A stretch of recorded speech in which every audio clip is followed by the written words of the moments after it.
En un restaurante se cuentan muchas historias, a veces tan variadas como la literatura misma. Y hablando de letras, recibamos a Malva Flores, escritora multipremiada a nivel nacional e internacional y catedrática de la Facultad de Letras Españolas de la Universidad Veracruzana.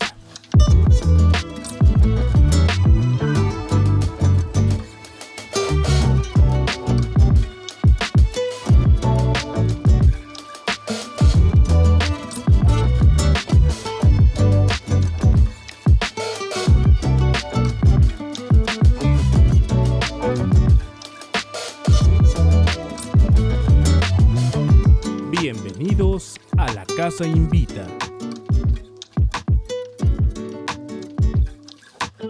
La Chipola.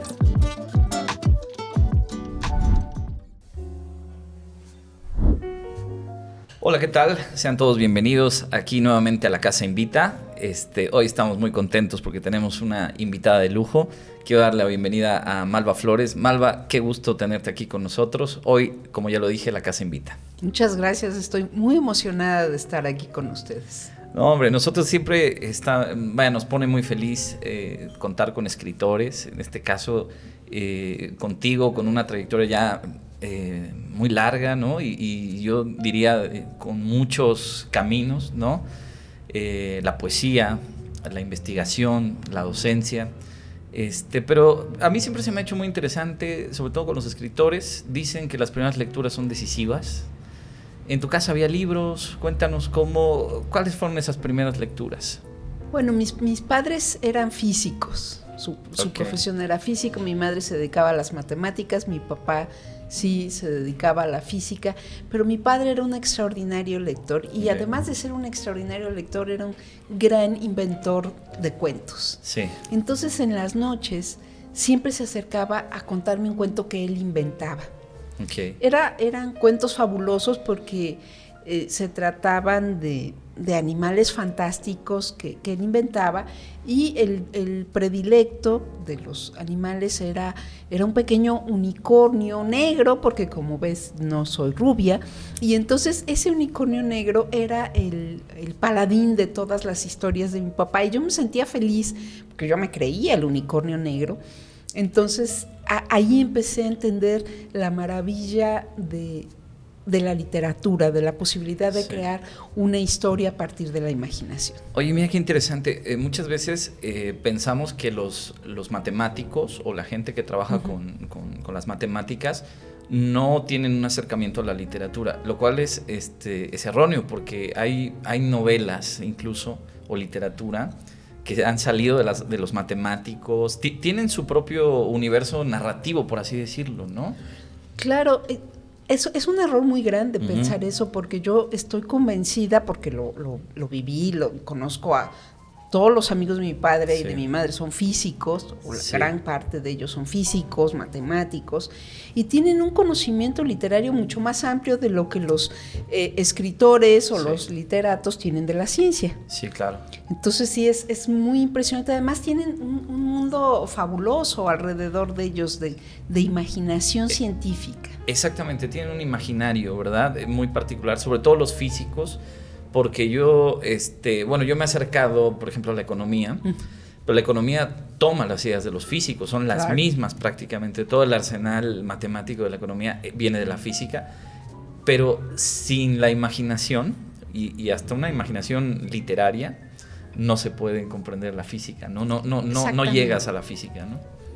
Una imaginación literaria y también una imaginación musical. Eso fue lo que me dio mi padre. Mi padre tocaba el piano desde niño, y entonces para mí van ligados la literatura, la ciencia y la música. Okay. De modo tal que eso construye un universo de posibilidades maravilloso. Ya lo creo. ¿Y estas primeras lecturas, qué fue lo que llegó de primera mano, ahora sí, a tus manos? Perdón. Bueno, las primeras cosas que yo leí fueron libros de Emilio Salgari, porque mi papá era un fanático de Emilio Salgari. Entonces yo leí todas las aventuras de Sandokan, o Sandokan, como le dicen, y me fascinaban. leí todos esos libros, también leía Julio Verne, y yo tenía los libros de mi padre. Okay. Después mi papá me regaló el primer libro que fue mío, porque en mi casa sí había muchos libros, pero el primer libro que fue mío es un libro que se llama Un yanqui en la corte del rey Arturo, que mi papá me compró en una librería preciosa que estaba en la Alameda, en la Ciudad de México, que era una librería de cristal. Okay. Y era de cristal. Entonces para una niña que vivía en provincia, porque yo mi infancia la pasé aquí en Jalapa, aunque soy de la Ciudad de México, ir y entrar a una casa de cristal que estaba llena de libros y ver que se subían en escaleras a bajarme ese libro de Mark Twain, me pareció maravilloso. Lo tengo y es un libro con pastas verdes y lo recuerdo con un amor enorme. Ok. Y ese momento decisivo en el que ya, pues ahora sí tomas una pluma y empiezas a expresarte. Bueno, es muy raro porque yo escribía poemas porque todos escribimos poemas, todos hemos escrito poemas desde que era adolescente, de que odias al mundo o estás enamorado o lo que sea, pero yo no pensaba que iba a escribir. Sí. Que iba a escribir poesía. A mí lo que me interesaba era pensar que iba a escribir novelas y cuentos. Y entonces iba yo a estudiar ya a la universidad y yo quería estudiar teatro porque me parecía que era donde yo podía expresarme mejor. Y entonces mi papá, que no quería que estudiara teatro, pero era un hombre brillante y sensacional, me dijo: Malva, ¿por qué eliges una cosa que está restringida? Primero empieza por algo más amplio, estudia literatura y cuando termines, estudias teatro. Okay. Ya no estudié teatro. ¿Te quedaste en las letras? Me quedé en las letras y entendí que en la facultad no me iban a enseñar a escribir. No. Eso es algo muy triste, ¿eh? Eso es algo que a mí me da un pesar enorme. Y que todos los estudiantes de letras ya deberían saber, ¿no? Y que todos los estudiantes de letras ya deberían saber, sí. O que todos los directivos de las facultades de letras deberían entender que quizá podríamos enseñarles y ayudarles a escribir. Porque uno entra a la facultad pensando que va a ser escritor y es mentira. Claro. Es algo horrible. Bueno, yo sufrí mucho por esa causa. Sí. Y empecé a escribir cuentos malísimos. Me publicaron 2 libros de cuentos fatales. Sí. Y entonces todos mis amigos de la facultad eran poetas. Sí. Y entonces yo pensé que a lo mejor para caerles bien ese era un buen camino de expresión y así fue como empecé a escribir poesía. Ok. Un poquito antes de entrar al tema de la poesía, ¿no? Ahorita off the record platicábamos que también tuviste un acercamiento al cine, ¿no? Que te gustó el cine, entonces tuviste intereses por el teatro y por el cine. Sí, yo he tenido muchos intereses que tienen que ver más bien un poco con las personas a las que he amado. Yo a veces pienso que soy como Selig.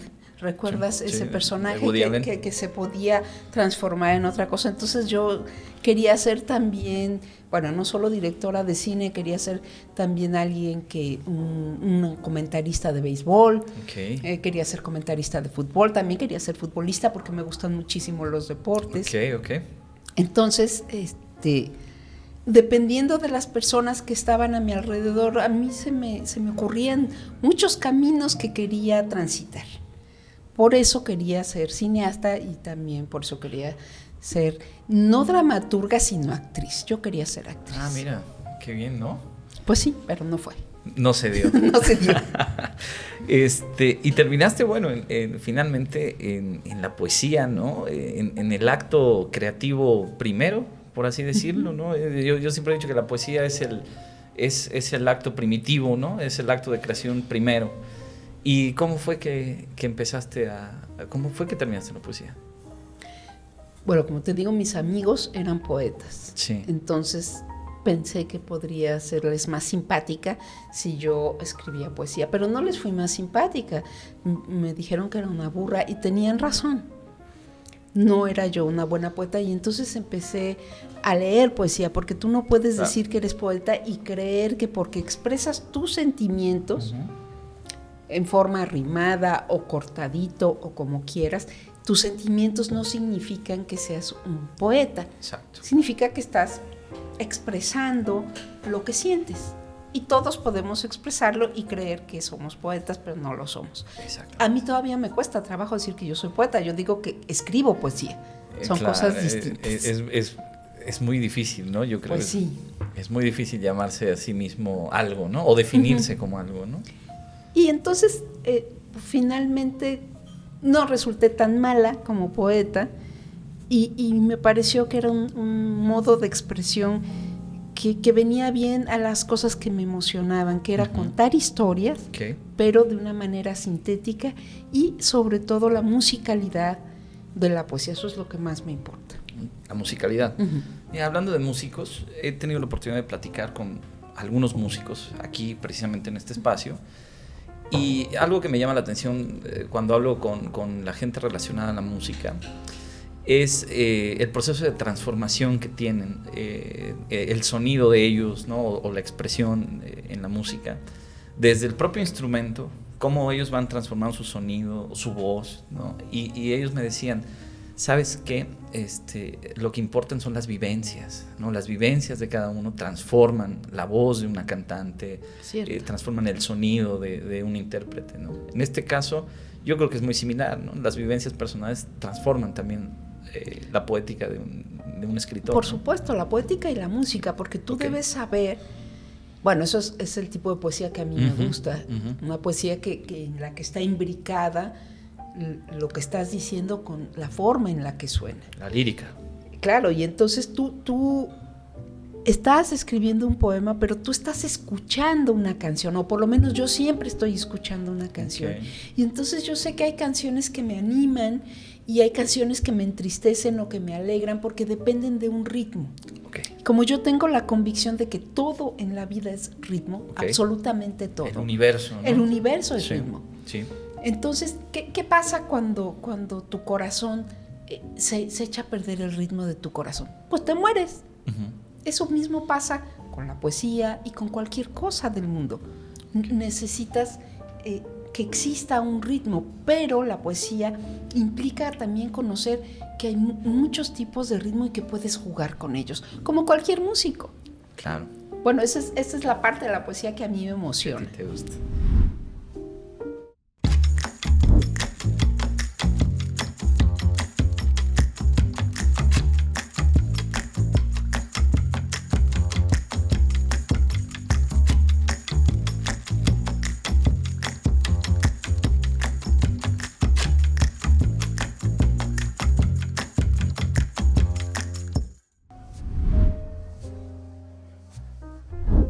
Oye, mira, qué interesante que comentes que te insertas en esta tradición de la poesía lírica, por así decirlo.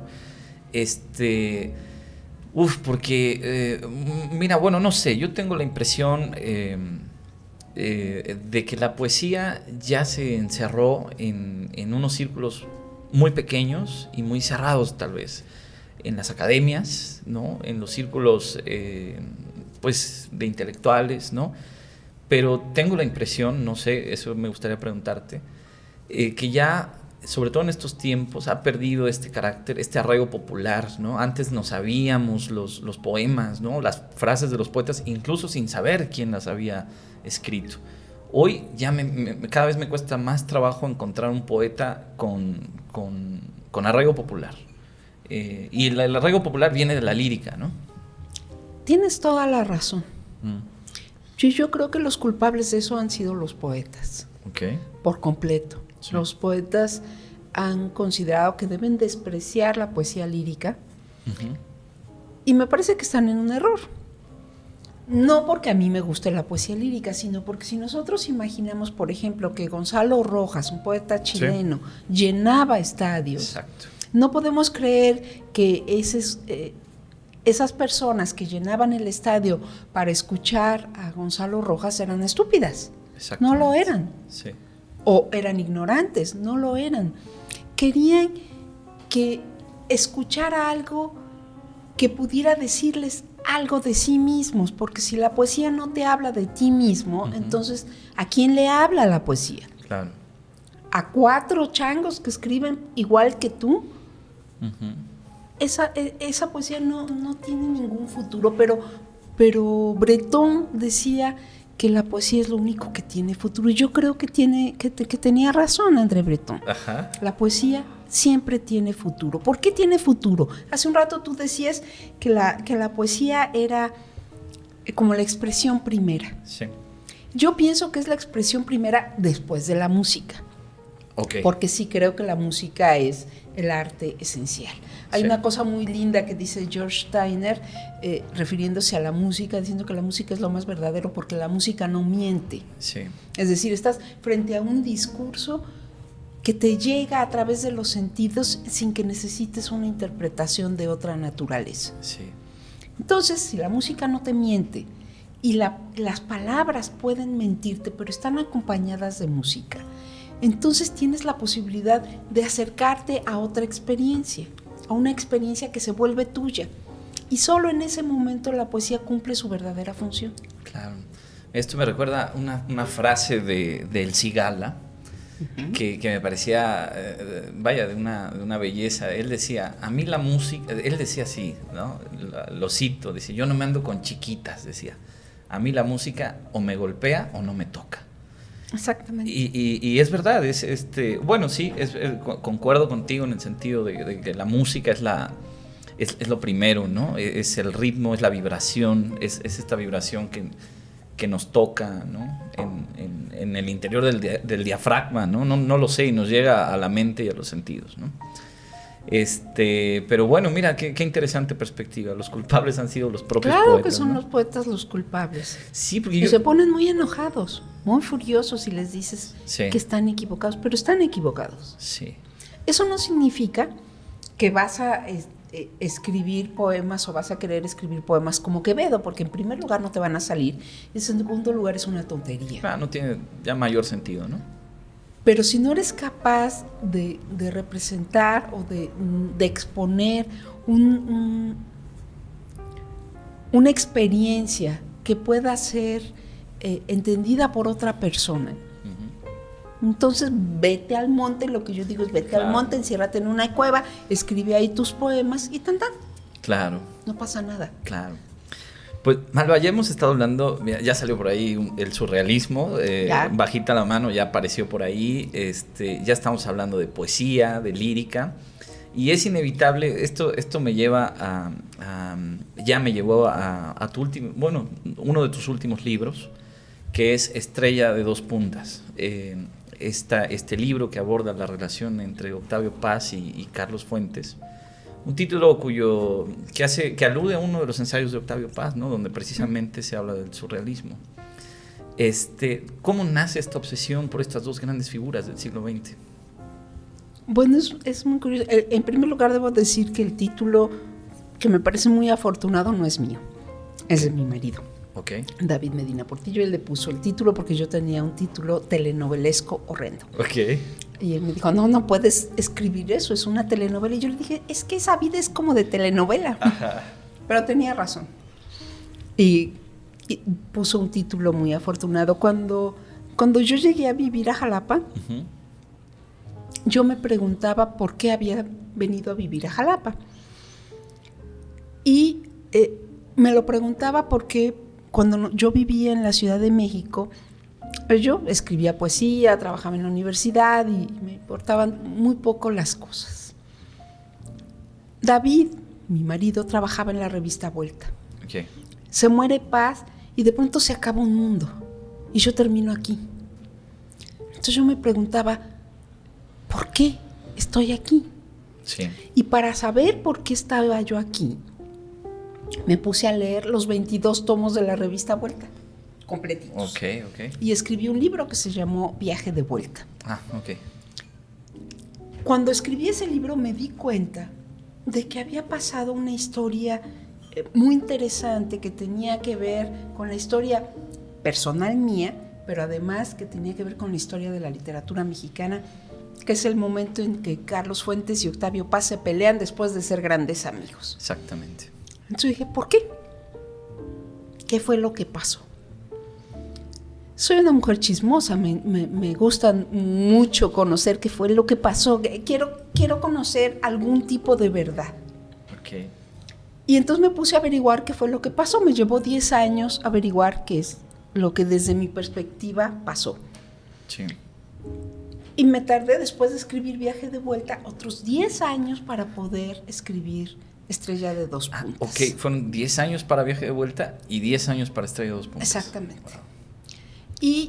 Y bueno, pues fue un libro que tuvo mucha fortuna. Es muy curioso porque casi tengo que agradecerle a Carlos Fuentes, que no es un personaje que me sea particularmente simpático. Ok. Pero debo agradecerle a Carlos Fuentes el éxito del libro. Entonces, muchas gracias, señor Carlos Fuentes. Seguramente en algún lugar en el cielo debe estar escuchando. Bueno, esto me llama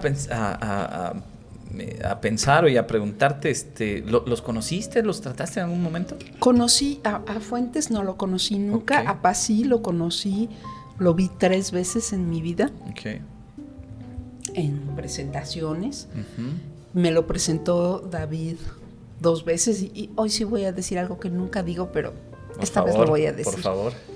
La segunda vez que me lo presentó David, porque David trabajaba con él, estábamos en Casa Lam y había sido una presentación del libro de Paz. Entonces yo estaba embarazada y bajé con miedo de caerme por las escaleras y cuando llegué abajo estaba David con Paz y se volteó y le dijo: Octavio, le quiero presentar a mi mujer. Entonces Paz se voltea, me ve y yo sonriendo. Sí. Y se voltea y le dice a David: qué grosero es usted. ¿Usted cree que yo podría olvidarme de esos ojos? Entonces tenía yo unos ojos bonitos y no usaba anteojos. Entonces, ¿Qué años eran, si se puede saber? 1985. Bueno, ok. 1985. Sí. Entonces, bueno, dijo eso y yo me fui a esconder como una rata en algún lado porque me dio muchísimo miedo y vergüenza. Pero esas son las únicas veces que yo vi a Paz. Jamás platiqué con él. Alguna vez habló a mi casa buscando a David. Yo inmediatamente corría y le daba el teléfono y me escondía. Sí. No lo conocí, a Fuentes tampoco lo conocí. Ok. Pero los he leído mucho. Sí, claro. Que es otra manera de conocer. Claro, por supuesto. A mí hay algo, cuando veo tu libro, por ejemplo, y pongo en perspectiva que hoy ya nadie escribe cartas, el oficio de las cartas que lo han cultivado otras culturas, ¿no? A veces los anglosajones, ellos siguen, ¿no? Los ingleses, los norteamericanos siguen escribiendo cartas, utilizando el correo incluso, ¿no? Como parte de su vida cotidiana. Nosotros de este lado, me parece que es un oficio ya casi en desuso. Así es. El hecho de escribir cartas. Pero bueno, gracias a que todavía ellos sostuvieron una correspondencia importante, ¿no? Muy importante. Pues es que podemos tener un libro de esta naturaleza, ¿no? Fíjate que, bueno, el libro tiene varias particularidades. La primera es, por supuesto, que yo necesitaba conocer la correspondencia entre ambos. Desafortunadamente se murió Carlos Fuentes. Sí. Y se decía que sus cartas se iban a abrir 5 años después de su muerte. Cierto. Entonces, yo durante todo ese tiempo investigué muchísimas otras cosas esperando a que se abrieran las cartas. Finalmente las pude conocer. Es la correspondencia más extraordinaria que uno puede imaginar. Es una correspondencia amplísima. Muy amorosa, ¿no? Muy cariñosa. Muy ¿no? cariñosa, sí. Llena de afecto, llena de chismes, de maldad, de maledicencia contra otros escritores, pero de una gran camaradería. Uno tiene la impresión de que Paz encontró finalmente un espejo joven a su altura. Claro. Alguien que podía responderle y Fuentes era extremadamente cariñoso y amigable con Paz. Entonces es una gran correspondencia, ojalá que en algún momento pueda salir publicada, porque lo que yo transcribo en el libro no es ni el 10% de lo que significa esa correspondencia, que transcribí toda, entonces yo sí tengo la suerte de que la conozco toda. Pero bueno, esa es una de las particularidades del libro. Y la otra es que en lo que esperaba que se abriera la correspondencia, me puse a averiguar todas las polémicas en las que ambos habían participado, polémicas que ocurrieron en las revistas, en los suplementos literarios. Y entonces así fue como armé, cuando ya tuve las cartas, entonces pude ir armando una historia. Ok, yo quisiera aprovechar que estamos hablando ya de este libro, para hacer una pregunta que probablemente ya te la hayan hecho, ¿no? Que es, pues, más allá de tu interés personal, ¿no? Y de tu cercanía con estos dos autores, ¿qué repercusión tiene conocer la historia y la correspondencia de Octavio Paz para los lectores de este tiempo, ¿no? Sabemos las figuras que fueron, pero ¿qué importancia tiene, ¿no? Escribir un libro como estos? Bueno, yo creo que escribir un libro fue que yo fui afortunada y pude hacerlo. Sí. Leer la correspondencia de estos escritores es impresionante, porque entonces te das cuenta que, como decía Amado Nervo, vamos retrogradando. Ok. La historia de la cultura mexicana, después de la muerte de Paz y de la muerte de Carlos Fuentes, es una historia, me parece, triste. Sí. Triste y deslucida. ¿Por qué? Porque desaparecieron los intelectuales de una talla como la de Paz y la de Fuentes. No solo porque Paz haya ganado el Nobel. Fuentes fue el creador del boom, punto, no hay más. Sin Fuentes no existiría el boom. Y fueron dos amigos mexicanos que siempre estuvieron empeñados en que fuera de México nos conocieran como lo que algunos son, gente verdaderamente importante. Claro. Y eso no lo hemos vuelto a tener. Me da mucha pena decirlo, pero es la verdad. No lo hemos vuelto a tener. Entonces, cuando tú lees sus discusiones, incluso sus burlas o los chismes que se cuentan, te da nostalgia. Pensar que la prensa mexicana, por ejemplo, fue capaz de reproducir esas polémicas sin que le salieran ahí las brujas de lo políticamente correcto, que es terrible. Entonces a mí me da nostalgia. Cuando hice el libro yo lloraba y decía, pues ¿qué pasó? ¿Qué hicimos mal? Muchas cosas hicimos mal. ¿Cuánto se perdió ahí, no? Mucho se perdió. Sí.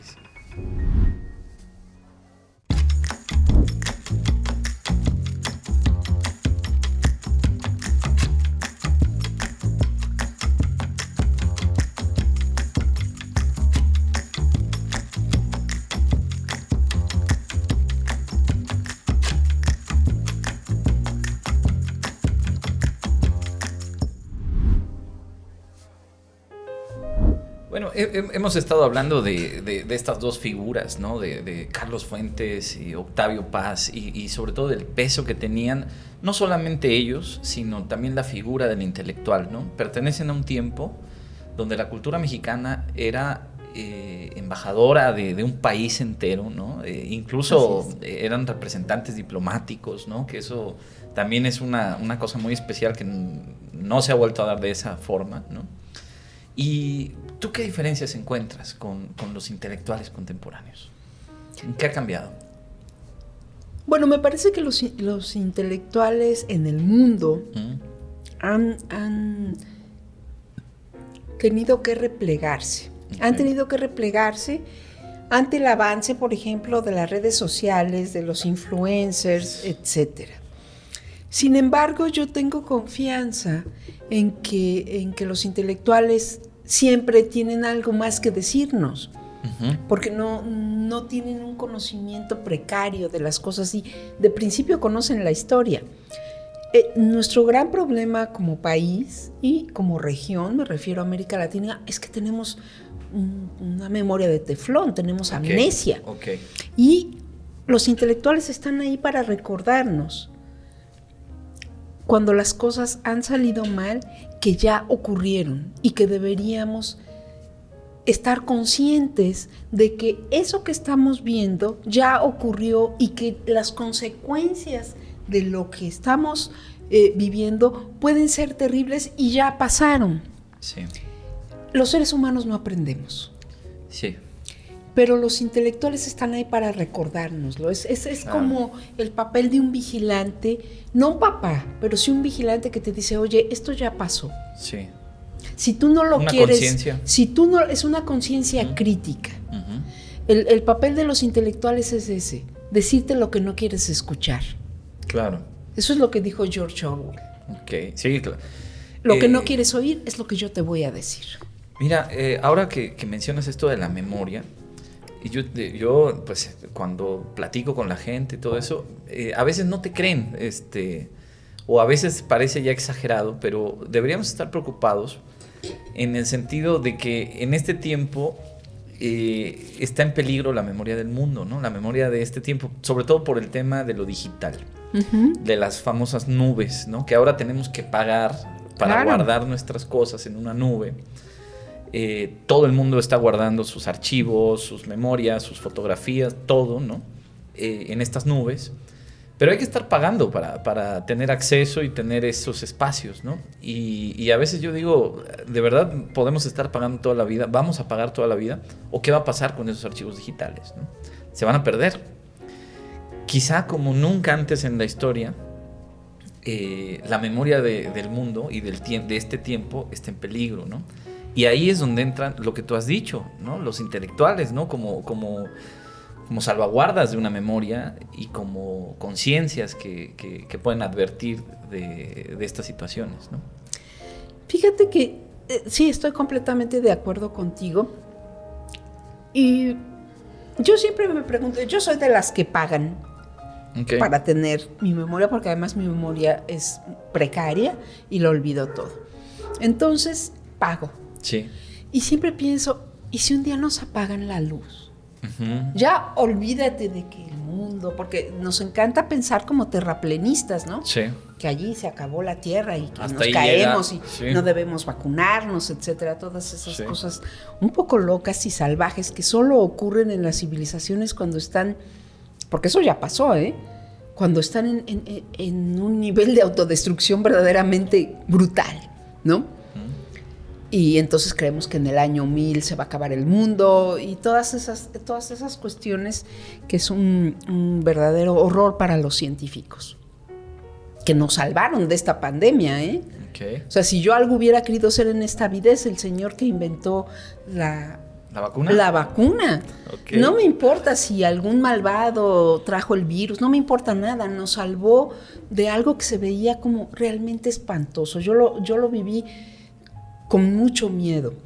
Pero bueno, lo importante aquí es qué va a pasar si un día nos apagan la luz. También puede ocurrir, uno debe preverlo todo.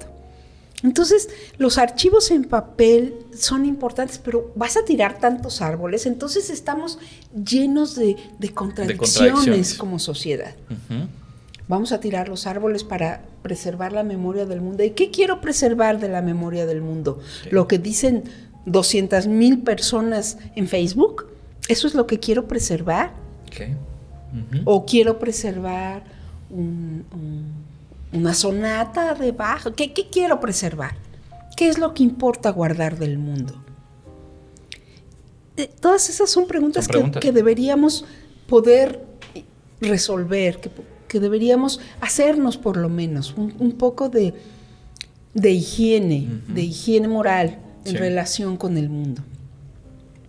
Yo no sé qué hacer. Yo guardo todo en USBs, en la nube, en todos lados. El otro día mi gato me echó el té encima de la computadora valió. Yo quería morirme, pero revivió, resucitó como Jesús al tercer día exactamente. Okay. De tenerla así volteada. Oye, ¿el gato o la computadora? No, el gato casi muere, casi lo mato. Pero la computadora revivió y entonces dije, compro todo, lo que quieran. Sí. Porque mi trabajo no puede perderse, como si mi trabajo fuera realmente importante. Ya. Creo que tenemos una idea narcisista brutal. Sí, es verdad. Mi trabajo es lo más importante. Le dedico desde las 4 de la mañana, yo estoy levantada trabajando, hasta las 10 de la noche. Un gato llega y me tira todo y valió mi trabajo. Sí. Pero de veras mi trabajo es importante. Eso es lo que nunca nos preguntamos. Sí. No, esto me lo planteaba yo al ver un libro como el tuyo. Me surgió la duda, bueno, Malva pudo escribir este libro porque Octavio Paz y Carlos Fuentes se hicieron una correspondencia importante, ¿no? Realizaron este ejercicio de correspondencia. Pero en el futuro, ¿no? Si alguien se plantea, ¿qué va a grabar? ¿Qué va a rescatar? Los mensajes de WhatsApp, las publicaciones del Facebook. Te voy a decir una cosa. En Princeton, donde está gran parte de esa, ya compran tus correos electrónicos. Los correos electrónicos, claro. Sí. En papel. Sí. Entonces eso no se perderá. Ahora, ¿a quién le va a importar cuando ya estemos como en el planeta de los simios? Que en Princeton estén guardadas la correspondencia de Juan de su madre y Malva Flores? Pues a nadie, absolutamente a nadie, porque vamos a estar preocupados por saber cómo sobrevivir.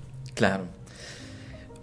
Por último, yo quisiera, pues, no sé, plantearte el tema de qué tan importantes son las conversaciones, que me parece que también se han perdido con las nuevas dinámicas. Ya no nos encontramos, ya no conversamos. Ahorita estos son ejercicios, me decías, yo ya no hablo casi con nadie, ¿no? ¿Y qué ejercicio es pues juntarse, verse en un lugar, en un café y seguir conversando, ¿no? O públicamente también, ¿no? Recuerdo que Carlos Fuentes, lo último que decía era que México tenía que conversar, que retomar la conversación, que solamente encontrándonos y hablando entre nosotros los mexicanos podríamos llegar a mejores escenarios, ¿no? Nada me haría más feliz. Sí. Estamos en un momento muy difícil, de una gran polarización, sí, ¿no? Donde no somos capaces de vernos en el otro. Sí. Lo que Paz decía siempre, es muy curioso porque consideran que Paz era como el demonio vuelto a nacer porque no lo han leído. Claro. Lo que Paz decía siempre es que había que encontrarnos en el otro. Okay. Y en caso de habernos equivocado, rectificar y pedir perdón. Eso nadie lo quiere creer, pero porque no lo leen. Si lo leyeran, verían que a cada paso Paz está pidiendo una reconciliación. Y este país lo que necesita es una reconciliación. Okay. ¿Cómo podemos hacer esa reconciliación? Cuando tú y yo nos estamos viendo, vemos nuestros ojos, nos podemos reír, nos damos cuenta de que existe un cierto tipo de empatía con la persona que está enfrente de nosotros. Bueno, a lo mejor tú estás pensando, yo la quiero ahorcar, pero no parece.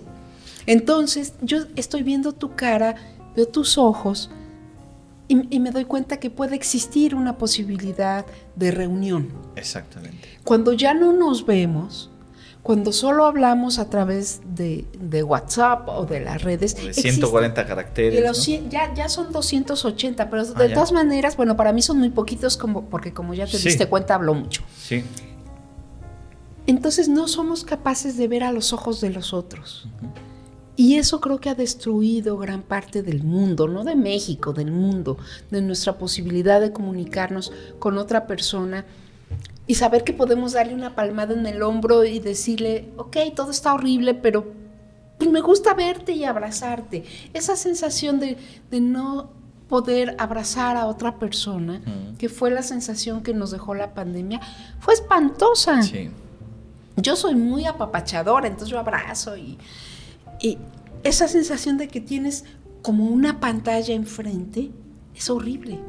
Y eso ha hecho que no seamos capaces de vernos en el otro. No, totalmente. Es una impersonalización, ¿no? Que le llaman brutal, devastadora, ¿no? De tantas cosas, ¿no? Pues Malva, ha sido un gustazo platicar contigo. Muchas gracias. Ha sido un gusto platicar con alguien que se adscribe a la poesía lírica, ¿no? Alguien que tiene ritmo en la conversación, y ha sido una noche muy agradable. Yo he estado feliz, muchas gracias, porque casi no hablo con nadie y entonces poder ver a una persona a los ojos es maravilloso. Y la comida ha estado sensacional. Bueno, pues, y todavía nos falta, ¿eh? Todavía nos falta. Vamos a pasar con el chef Jorge Díaz, que ya tiene algo para nosotros por ahí. Muchas gracias.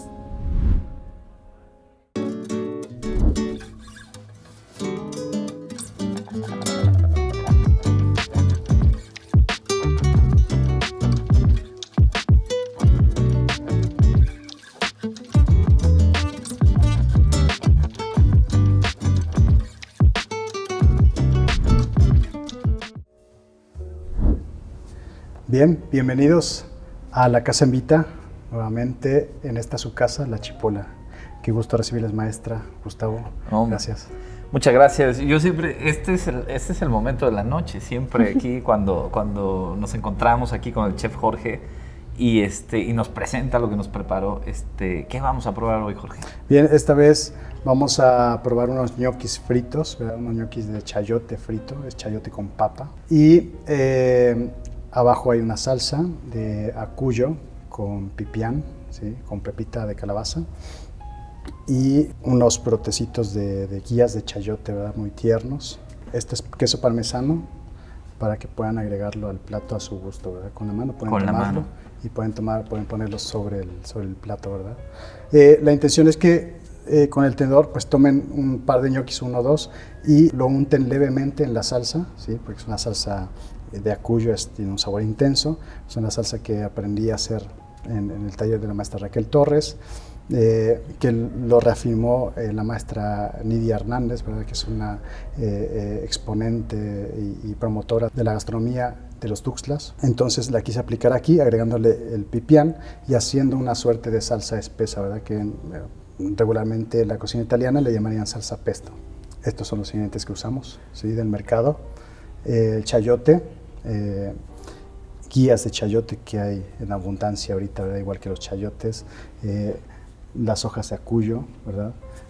La pepita de calabaza, y en este caso, bueno, aquí está el hongo que invade el maíz, ¿no? O que se trabaja invadiendo el maíz, que es el huitlacoche, que estaba en la polenta con huitlacoche y una salsa roja condimentada, allá en la otra mesa, ¿verdad?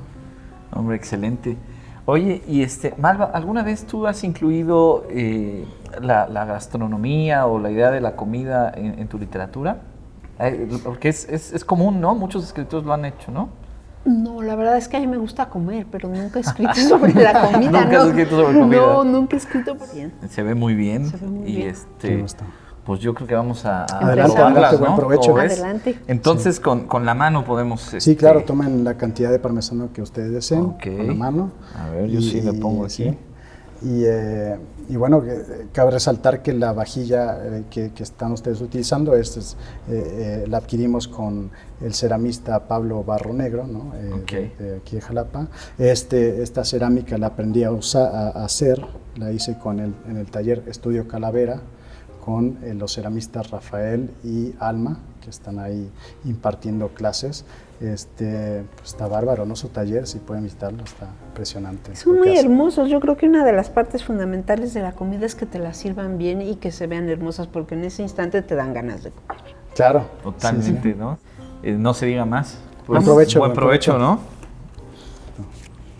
Y el malfatti, es un gnocchi, ¿verdad? Pero como no tiene forma, se le llama malfatti. Ese nombre es interesante. Mal hecho en italiano, claro.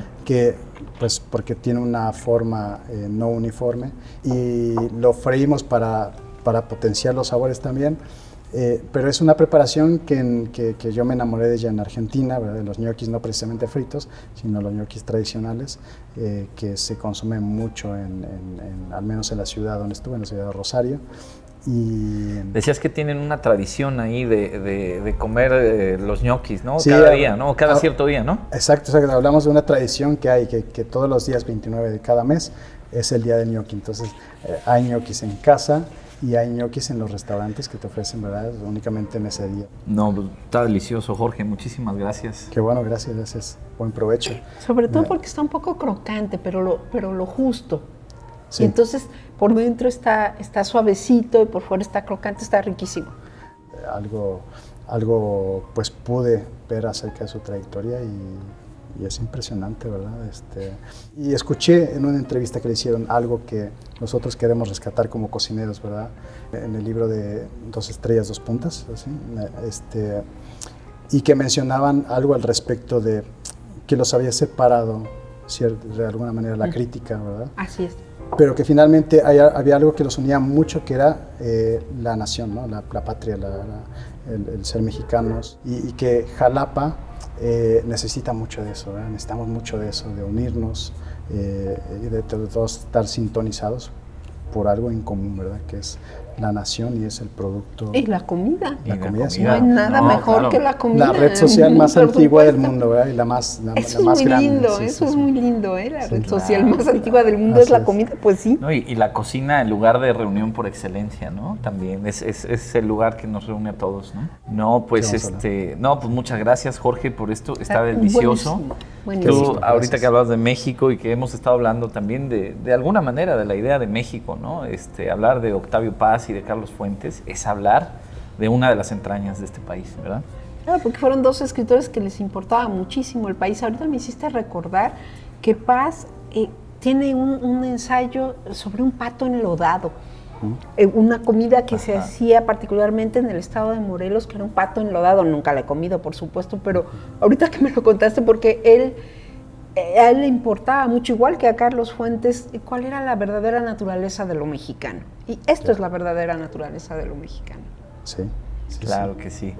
No, pues, igual agradecerte, Malva. Ha sido una velada excelente, muy, muy amena la conversación, muy amena la comida. Muchas gracias a los dos. Muchas gracias. Gracias a los dos, a todos. Estuve muy, muy contenta. Qué bueno, nos da mucho gusto. Y pues nada, pues ya esto fue La Casa Invita. Yo creo que nos veremos en el próximo episodio, ¿no? Seguramente. Muy bien. Gracias, Gracias. maestra. Gracias, Gustavo. Muchas gracias. Estamos a Gracias, sus y- órdenes. Bienvenidos. Hay quienes dicen que las mejores historias se escuchan en la mesa. Por ello, la comida y los relatos son inseparables. Por lo pronto nos despedimos y les esperamos en el próximo episodio de La Casa Invita.